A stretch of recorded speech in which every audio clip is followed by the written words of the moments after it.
nobody. Turn me around, turn me around, turn me around. Ain't gonna let nobody turn me around. I'm gonna keep on walking, keep on talking, marching down the freedom's land. Donald Trump ain't gonna let Donald Trump turn me around, turn me around, turn me around. Ain't gonna let Donald Trump turn me around. I'm gonna keep on walking, keep on talking, marching down the freedom's land. Ain't gonna let injustice turn me around, turn me around, turn me around. Ain't gonna let injustice. So we are here today because this is the 56th anniversary of Houston's first sit-in.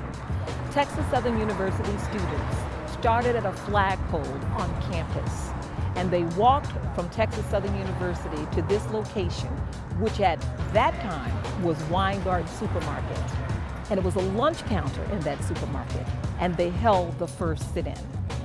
They decided to hold that first sit-in because at the time, Houston was a segregated place. It was an ugly place to be. It was a segregated city, meaning that blacks lived in a certain place, whites lived in a certain place, Hispanics lived in a certain place. But it was such an unfair place. And Texas Southern University students believed that Houston, they believed that this nation was much better. So they organized, they planned, they strategized a movement that was revolutionary. The movement was revolutionary because that movement would ultimately lead to the demise of Jim Crow laws. Jim Crow laws were laws that kept black people as second-class citizens.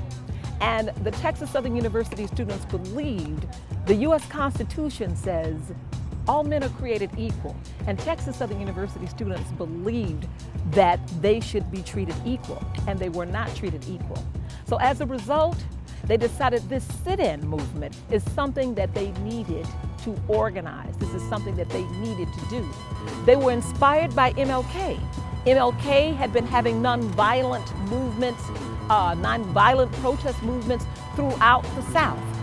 It's just an honor and a privilege to be able to pay homage to these brave, courageous students that took the initiative to fight for justice, especially during a time during the Civil Rights Movement.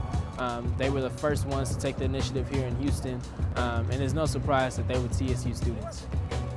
The walls of segregation started to crumble, and Texas Southern University students believed what they were doing was correct, and it was the principled thing to do. And as a result, they knew that history would show that what they were doing was right.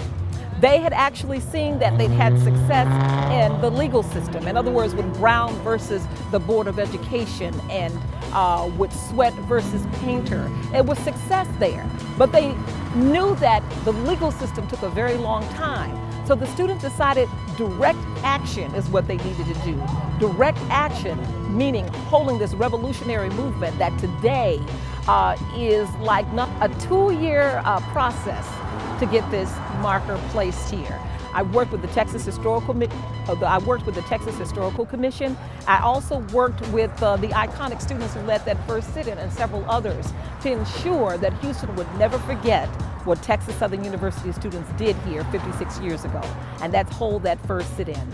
They worked with me, and they were enthusiastic about working with me because they knew this was a very important and historic event that occurred, and we did not want anybody in Houston or across the nation to ever forget this significant historical event that Texas Southern University students led on March 4th, 1960.